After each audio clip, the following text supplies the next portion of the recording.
Concepción. A ver, hemos conversado con Paulina Astroza, todos ustedes nos han escuchado alguna vez, básicamente porque se maneja un kilo en cosas que es súper difícil de detallar. Paulina, ¿cómo estás? Muy buenos días. Buenos días, Rafa. Ahora, una semana después, pero aquí desde el ciclón,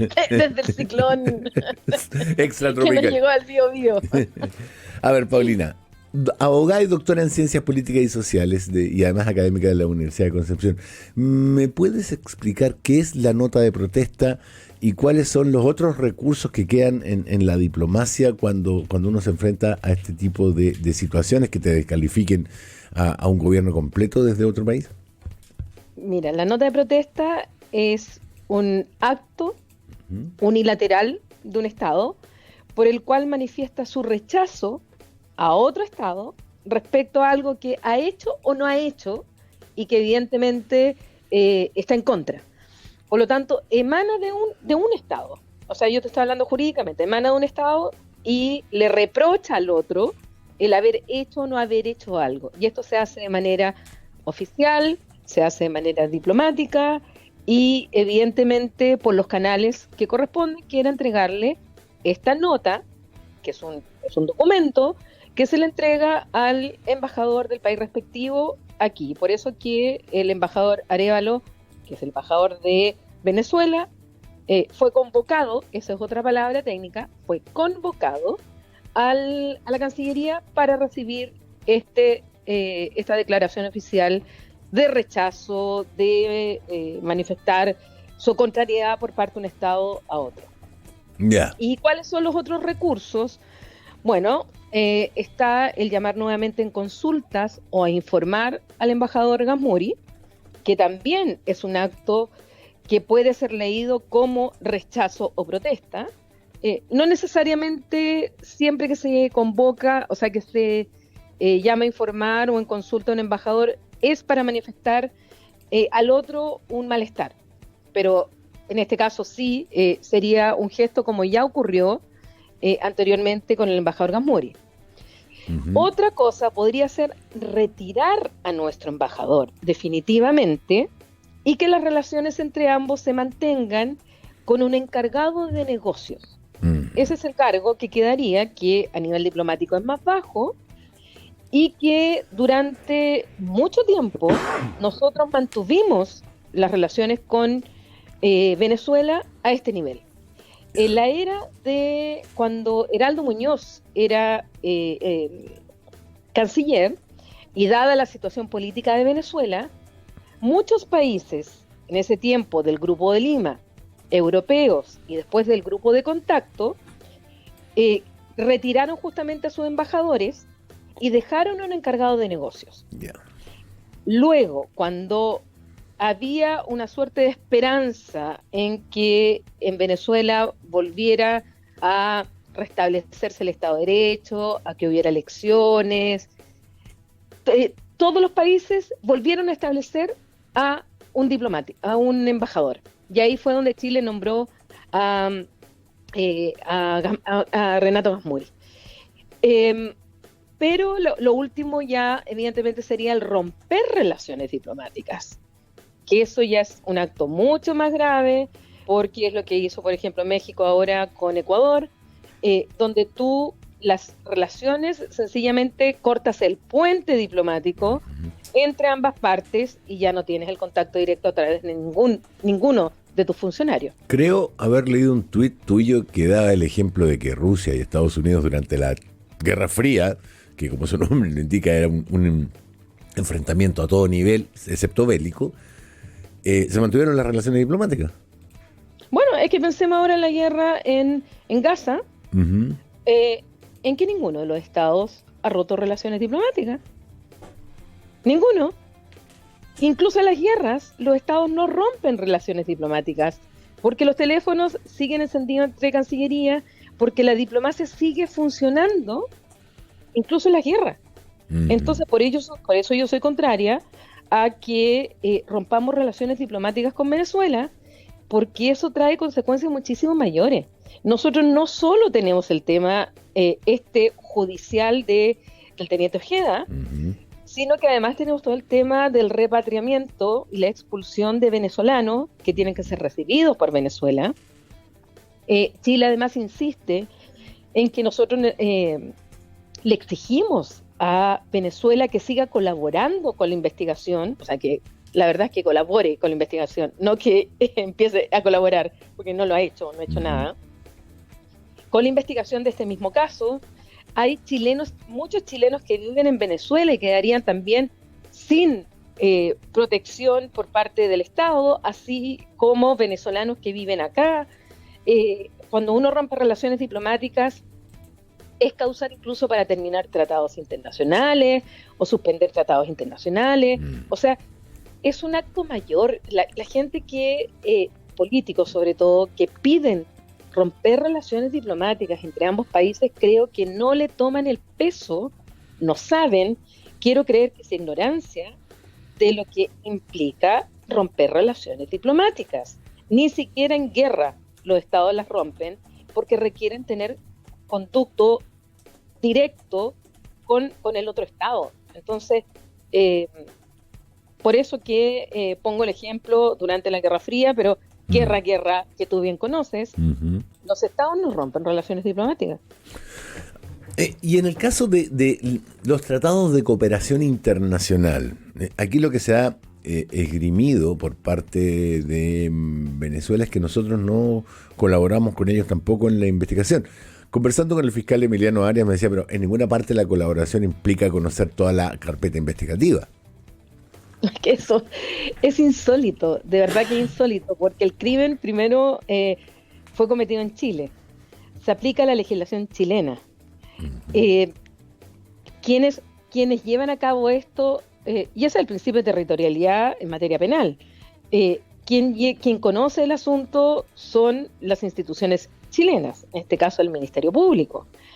Es insólito que vengan de la Fiscalía de Venezuela a exigir que se le entregue un documento, la información, el dossier, la carpeta investigativa, que es confidencial. ¿Por qué se le va a entregar a ellos esa información? De partida son ellos los que tienen que entregar la información a Chile, porque según nuestras autoridades, los presuntos responsables están en Venezuela. Por lo tanto, son ellos los que tienen la obligación de colaborar con la investigación en Chile, claro, pero no ellos tener el acceso a lo que se está investigando, más aún cuando no se descarta el móvil político de Venezuela. ¿Cómo tú le vas a entregar esa información a quien pudiera ser eventualmente uno de los que está detrás del crimen?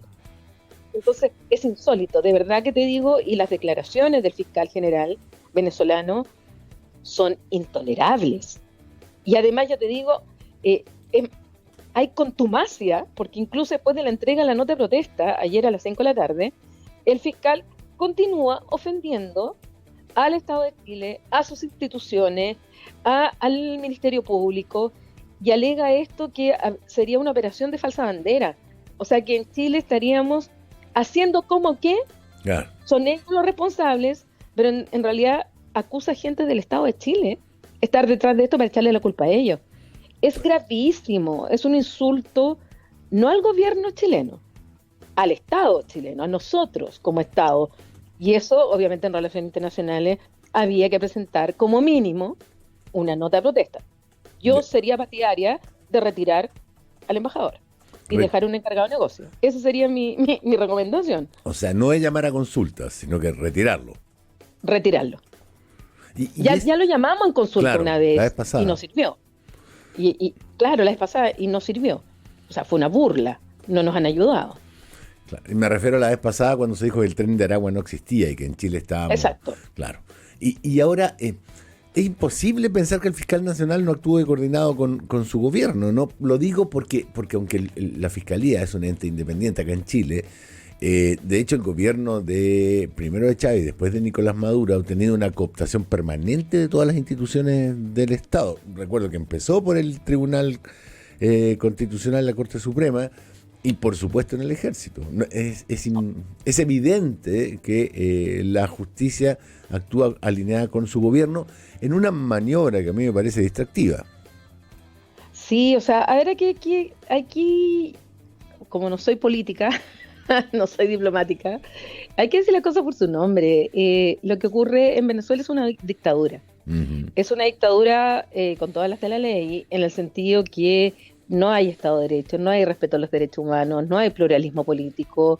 Ve tú cómo condenaron y cómo dejaron fuera eh, a la candidata que tenía mayores posibilidades de ganar, a Marina, ay, se me olvidó el nombre, Machado. Machado, Corina Machado. Exacto, exacto, y a la que la reemplazó, donde además ahora para las elecciones que van a ser en julio, bueno, sencillamente no quieren observadores internacionales, dijeron que rechazan a los observadores de la Unión Europea.